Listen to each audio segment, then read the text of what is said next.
E aí, galera, como é que tal? Vamos para mais uma Red Pill aí? Ontem foi domingo, né? E por ser dia 8 de março, tem aquela palhaçadinha clássica, né?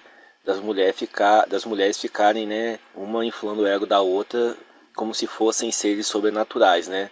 Pelo simples fato de terem nascido com a vagina no meio das pernas, elas se acham no direito de uma ficar parabenizando a outra e querem ser parabenizadas pelos homens por serem mulheres. É a mesma coisa de você parabenizar alguém por ter ido no banheiro e ter mijado, né? Porque é uma coisa natural, comum, que é do corpo, né? Da natureza da pessoa.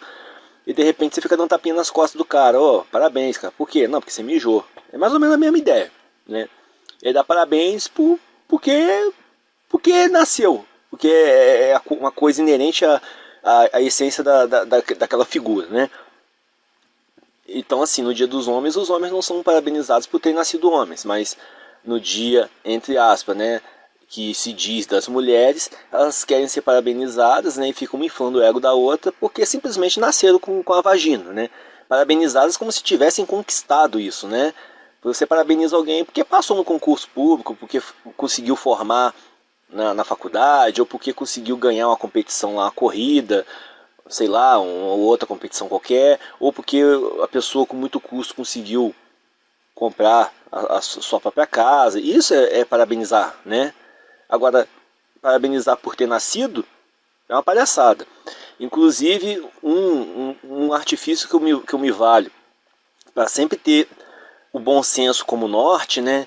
É o seguinte: se fosse invertido, como é que seria a situação? Fosse os homens parabenizando um ao outro no Dia dos Homens, e como aconteceu hoje, por exemplo, no local onde eu trabalho, um grupo de mulheres entraram lá com criancinhas, né, professoras, né, com criancinhas, dando florzinhas, né, algumas confeccionadas à mão, os alunos dando florzinhas para as mulheres do setor, de toda a repartição. E ensinando os menininhos, né, vamos focar nisso, ensinando os menininhos a serem manginas, né, a ficarem idolatrando as mulheres como se fossem seres magníficos e angelicais. E isso é verba pública, né? Você usa esse material que é comprado por um ente público na escola, que deveria estar servindo para educar, para ficar bajulando mulheres. Qual é a justificativa que tem para esse desperdício de material? Aí fica as criancinhas fazendo florzinhas encantadas lá de espuminha, de papelzinho colorido, entrega para as mulheres aí na rua e dentro da repartição. Essas mulheres, que bonitinho, daqui a pouquinho joga fora. Então é o cúmulo de desperdício, né? E a legislação, por exemplo, que manda ter eficiência, né, nas despesas da administração pública, né, nesse momento, né, fecha os olhos. Bem, eu queria comentar aqui uma notícia da semana passada, que eu não comentei porque eu preferi deixar ter mais assunto para poder falar, e uma notícia que saiu hoje. A notícia da semana passada é essa aqui que eu vou mostrar para os senhores, tá? Tá no R7. Aqui tá referente ao balanço geral, né? Delegado mata esposa enteada no condomínio de luxo em Curitiba. O que é isso aqui? Saiu na semana passada essa reportagem na versão escrita, tá no R7. Saiu isso na versão escrita. Na versão escrita tinha um relato desse delegado que matou a esposa. Dentro do relato que estava lá, alguém perguntou para ele: por que você fez isso? Ele falou: vocês não têm noção o que eu estava passando. Ele matou a mulher, a esposa e a enteada, ou seja, ele pegou uma MSOL. E essa mulher, ela era a escrivã da delegacia e ele era delegado, ou seja, ele estava num cargo acima do dela. A gente consegue, né, sutilmente perceber hipergamia. E ele pegou ela já com a filha, então ela era uma mãe solteira, né? Então, assim, é mais uma vez, aquela clássica história. A MSOL, né, busca o macho alfa e tal, e pá. E ele foi bem claro no relato dele: vocês não tinham ideia do que eu estava passando, porque estavam já num processo de separação e divórcio. Então, vocês imaginem todo aquele orquestramento, né, dessa situação que a gente tem noção aqui, porque a gente comenta sobre isso todos os dias.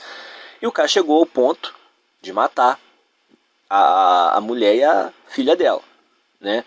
E ele tinha uma filha com essa mulher, uma filha mais nova. Então ele depois tirou a filha dele, né, com ela da casa e entregou lá para alguém cuidar enquanto ele estava preso, porque né, ele ia ter que responder na justiça por essa situação.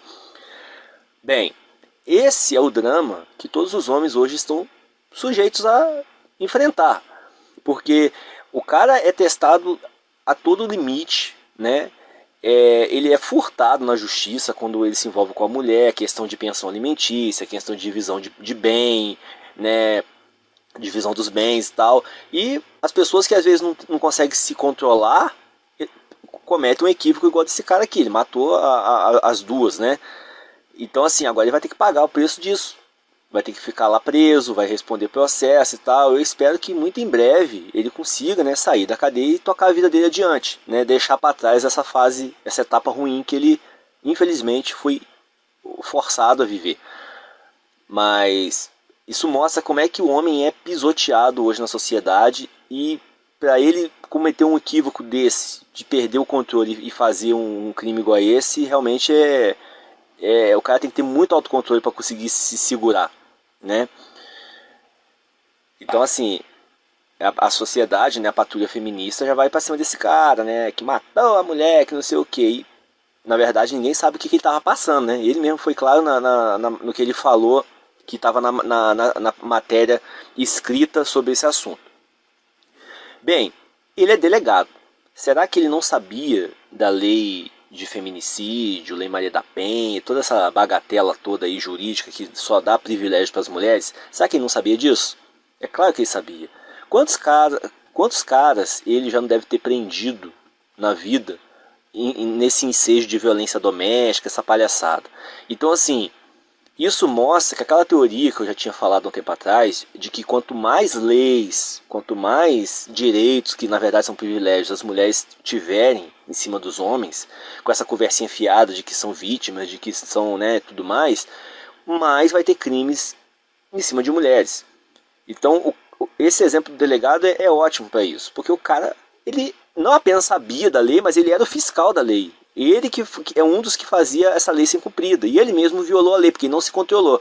Então quando chega o ponto das próprias pessoas que manuseiam a lei e têm o total né, discernimento e conhecimento do que a norma, né, visa, cometem crimes dessa estirpe, isso mostra que o problema não está em lei. Podem fazer leis à vontade, pisoteando nos homens e privilegiando as mulheres. Vai ter cada vez mais casos de mulheres sendo mortas, agredidas e tudo mais. E aí serão casos reais, como esse aqui do delegado. Não serão casos fictícios que o feminismo fica fundamentando hoje. Tá? Já falamos várias vezes aqui sobre os mapas da violência e tudo mais, que mostram que os homens estão sendo degladiados, aí, assassinados de tudo quanto é jeito aí, e ninguém fala nada. Aí o pequeno quantitativo que se refere ao quantitativo de mulheres, ficam falando que aumentou 40%, 50%, 60% toda hora. Bem,